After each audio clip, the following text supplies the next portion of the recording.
Hey everyone, it's Yoslyn and welcome back to my channel.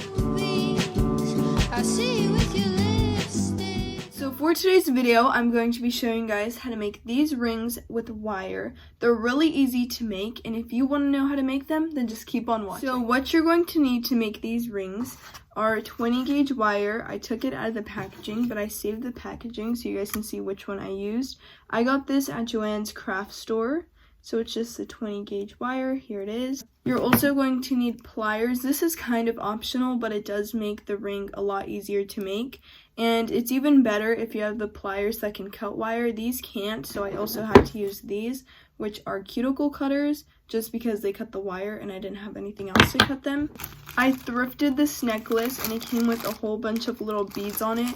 You can get beads from a whole bunch of different places, but I just chose this necklace that I thrifted just because I really liked how the beads looked. If you look closely, they kind of look like little crystals, so that's why I used those ones. I got the wire and the pliers from Joann's craft store. Now I'm gonna flip the camera so I can show you guys how to make them. Here I have the rings on, as you can see. This one I made just to be like up to my knuckle, and then this one goes all the way down, and you can use whatever beads you want, but you really just need any type of bead that you would want on your ring. You can get beads from Joann's, Michael's, all those craft places. So you want to think about what finger you're going to make this one for, and I kind of just eyeball how much wire I need. I never really measure, so I'm going to cut about this much, just because it's better to have more wire than too little.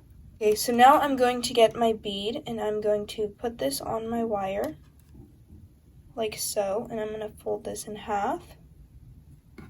Should look something like this. I got this just so I can tell you guys a measurement in case you need one, but folded in half, this is about 8 inches.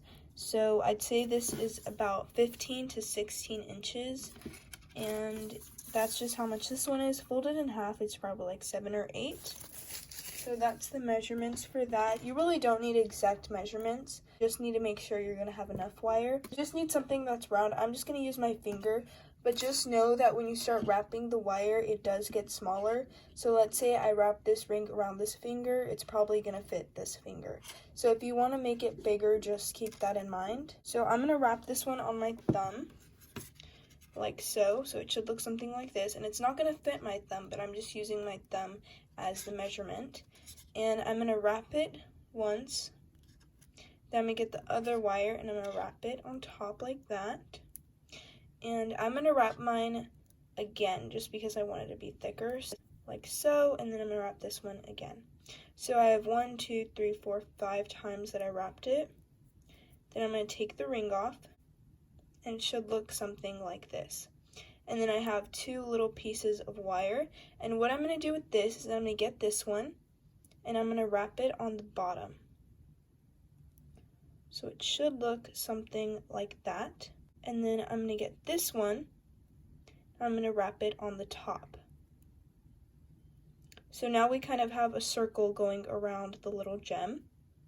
And I have this, and I'm going to start wrapping it on the inside of the ring. And you want to make sure that this doesn't move. And this is also really helpful if you have some pliers. That way you can wrap it tighter. So I'm just going to keep wrapping this on the inside of the ring like this. Then just pull it. I'm going to use my pliers to help me. So all you do to wrap it is you get the wire, put it inside the ring like that, and it should come out the other end. And I like to wrap it maybe 4 or 5 times. It's really up to you, but this is just going to keep the little gem in place. As you guys can see, it's starting to look like this, and it's starting to look like the other ones. This one, I ended up wrapping less than this one. Like I said, it's really up to you. I like how this one looks, and I wrapped this one 4 times, and I wrapped this one 6. So I think I'm going to wrap this one 4 times.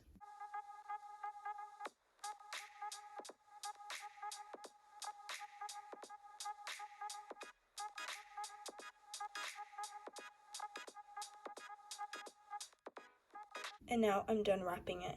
I'm going to leave that like that while I wrap this side. So I'm just going to show you again how to wrap it. We just went under the gem, so this side inside, like that. Make sure this part stays under. Use my pliers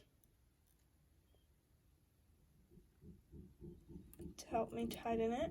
Also, sorry if you hear background noise from outside, but I'm just trying to wrap this as neatly as possible. I'm going to do it 3 more times to make it 4. You can do it 6 times if you want, or more or less. The more you wrap it, the farther along you go around the ring is making it smaller. So let's say you wrap the whole ring, the ring is going to be a lot smaller than it was going to be originally.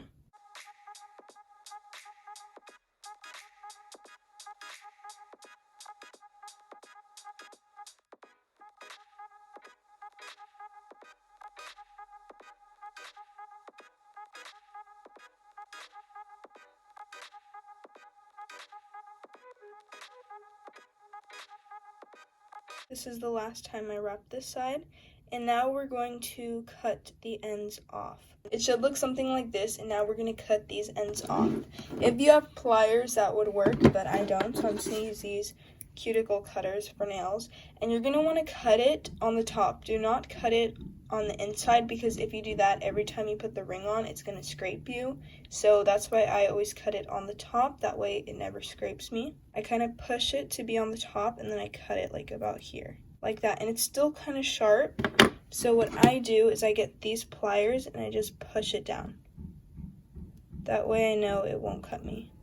And now it's not sharp at all. I'm going to do the same thing on this side. Here I have this. It's still kind of sharp, but as you guys can see, I cut it on the top. Then I'm going to get this, and I'm going to push this down so that it doesn't cut me. This one I made to fit this finger, because since I made it on my thumb, and my thumb's a lot bigger, it fits this one. So that's why I said just to make sure that you're making them to fit the right finger. So yeah, these are the rings. I made all of them. They get easier with practice, so the first one might not come out how you want it to, but just know that the more you practice, the better they will get. So that was how to make these rings. As you guys saw, it was really easy to do. The more you practice, the rings start to look better each time. The first ring I made was actually this one, and then the second ring I made was this one, and then this was my 3rd attempt. So as you can see, each time you make them, they do start to look better. But yeah, it just takes practice. These rings are really easy to make, and they're actually a lot of fun to make because you can choose whatever bead you want to put on them. Also, things that you can buy at like craft stores. I'll insert an image here because I don't know what they're called, but they're like ring sizes, and you just wrap the wire around that. So if you want to make rings and you want to make it easier, you can buy one of those. I don't have one of those, so that's why I used my finger. So if you have a size 7 finger, you're going to want to make the ring a size 8, because once you wrap the wire around it, it goes a size down. So if you have a size 7 finger, you're going to wrap it to a size 8, and in the end, it'll turn into a size 7. So that's why when I made this ring, I wrapped it on my thumb, because I know my thumb is a size bigger than this finger. So that's just something to keep in mind, because if you're making a ring and you don't have anything to wrap it on but your hand, I'm not going to wrap the ring on this finger, because then it'll probably fit this finger. If you guys want to see more ring videos, definitely comment that down below. But that is it for today's video, and if you enjoyed it, don't forget to like, comment, and subscribe, and I'll see you guys soon. Bye!